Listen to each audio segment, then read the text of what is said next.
There are 3 essential things that your resume absolutely must do. In today's video, I'm going to tell you what those things are and how to write a resume step by step that helps you get hired. Stay tuned.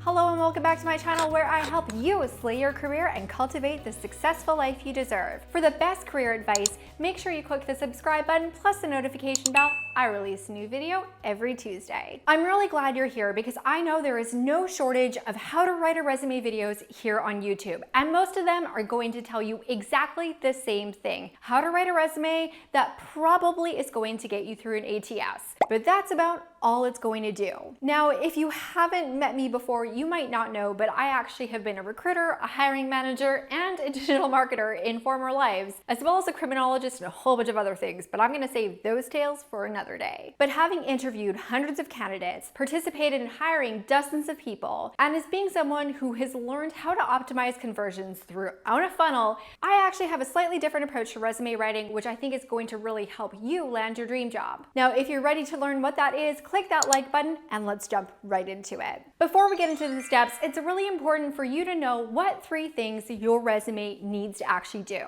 The first one is the one that I've already mentioned. It needs to be optimized sufficiently to actually get through an applicant tracking system or an ATS. ATS is going to scan for keywords which are always listed in the job description itself. If you don't pass this test, there is a robot somewhere like this one that is going to be qualifying or disqualifying your resume from ever seeing human eyes. The second thing that your resume needs to do is it needs to make the recruiter and the hiring manager be like, oh my God, I need to talk to this person right now. Get them on the phone. But like a little bit less aggressive because they're like excited and happy about it. Now, the final thing that your resume needs to do, and it's actually derived from the second one, is it really needs to showcase your potential. This is particularly important if you are trying to up-level or transition roles. Now, I'm not going to leave you in mystery or send you to some $597 course. I'm going to tell you exactly how to create a resume like this in this video. And it does begin with the super basics. First of all, where are you actually going to create your resume? Are you using Microsoft Word? Are you using Google Docs? Are you using InDesign or Canva? Figure out where you actually want to create your resume as your very first and very fundamental step. In this phase, you also need to identify what job you are actually trying to land and what you need in order to actually land it in terms of requirements, both technical skills as well as soft skills and experience. Now, the final thing that I need to really highlight here is the resume that we are going to create together today is not going to be a resume that you are going to send out to 100 different companies. Please, whatever you do, do not do that. This is going to provide you a template for you to use so that you can customize the resume for each job you apply to. Now that we've gotten those fundamentals squared away, it's time for us to move into step 2, which is to take an inventory of incredibleness. Now, I call this by actually many different names, but what I do recommend is that this is an ongoing practice that converts into your Chronicle of Awesome. But let's save that for another day. What is an inventory of incredibleness, you ask? Well, I've mentioned something like this in several videos before. It is at its core a list of your super awesome achievements and impacts from the roles that you've held in the past, including your current one, and everything that you're going to be including in your resume. So you're going to want to include things like where you really overperformed and it had a really dramatic impact, or instances where you really flexed your competencies in the key criteria that they have for that job. For example, if you're applying for a sales job, negotiation is probably an important skill for most sales jobs. So you're going to want to think about times that you really flexed your negotiation ninja muscles to demonstrate that you are a skilled negotiator who has a lot to offer into the role. And super important, as much as possible, you want to quantify this. You want percentages, you want dollar amounts, you want quantities. We like numbers, people. Bring your receipts. And we're actually going to come back to this one really soon. Now, your inventory of awesomeness, you can write it down on a pad of paper, you can create a doc for it. It doesn't really matter what it is, what it looks like. It's going to give us a list that we're going to be working from. But now we're ready to move into step 3, which is to choose a resume template. Do note that there are 3 different types of resumes. There's chronological, there is functional, and there is a combination or a hybrid of those 2. For the purpose of this this video, I'm going to be focusing on a chronological resume. These are the most common, and you're going to find a ton of templates to help you actually create your chronological resume. There are a ton of resume templates,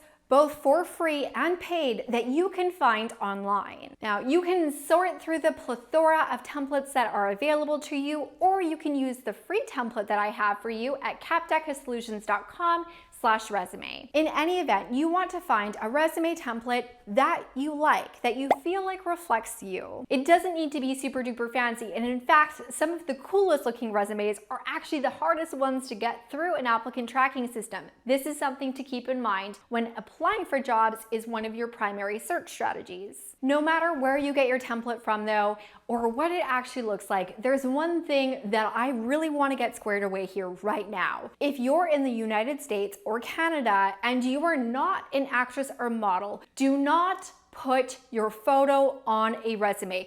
Let me repeat that. Don't put your photo on a resume because it is going to go into the garbage. I've seen a ton of resumes with images, and I even personally disqualify those people because it shows me that they don't really know what's important to get the job and that they're not paying attention to context. Your appearance does not have any merit in terms of your position as a candidate. I've even seen people that made fun of applicants who included their photo on a resume. You do not want to be that person. Now, I do want to caveat because I know a lot of people from all over the world do watch my channel, and this is something that is going to be local to your country. I know that in many Asian and European countries, it is very normal and in fact, sometimes even expected to include your photo on a resume. If you're not sure if it's normal in your country to include your photo on your resume, a quick Google search is going to get you the answer. And actually, since we're all here, let's crowdsource it. Drop into the comments below your country and if photos are typical on resumes in your country. Anyways, back to the actual resume creation. Now that you have your template selected or you downloaded the free resume template that I'm giving to you, it's time to move into the next step, which is to start actually populating it, beginning with your contact information. The first thing that you're going to complete is your basic information, including your name and your contact information. Now, contact information seems kind of straightforward, but there's a little bit more to it. So let's dive in just a little bit. Obviously, you're going to include your email address and your phone number so that they can get in touch with you. Also, it is very common to include your LinkedIn profile link if you have a LinkedIn profile, which you should, but that's another rant for another day, as well as at least your city and state. Including address information is optional, but it is something that you will frequently see on a resume. Now, there may be other things that you choose to include in your contact information.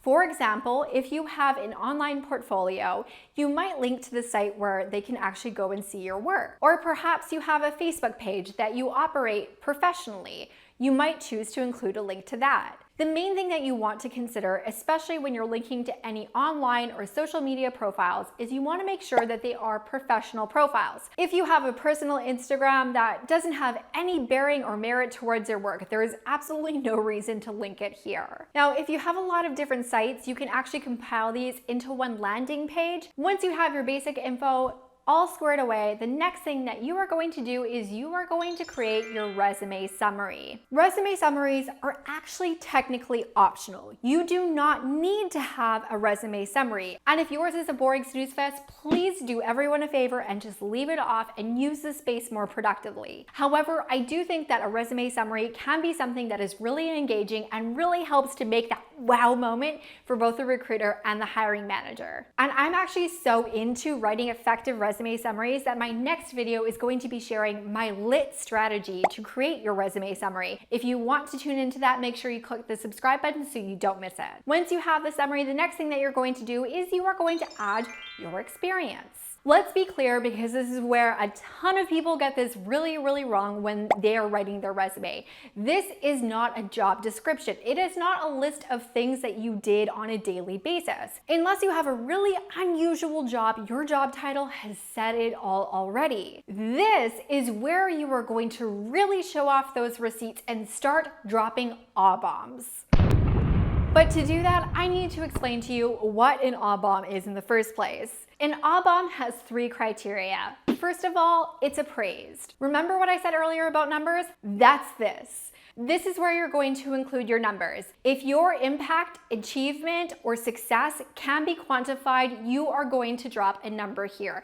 Give it a value so that the person who is reading your resume can understand the impact. The second component of an ABOM is weight. What was the actual scope of impact? Was this something that helped your team? Was it your entire company? Was it a global recognition award that you received? Or was it just something that helped you be more productive? Be specific here in terms of scope of impact, and you really want to be showcasing your weightiest contributions here. And the third component of an ABOM is excellence. What did you do better than anyone else, and were you recognized for it? So things like being a top performer on your team, getting an award of recognition, or getting really kick-ass client feedback are great things for you to integrate into your ABOMs. So for example, instead of saying something along the lines of, I quarterback deals to close, which is so,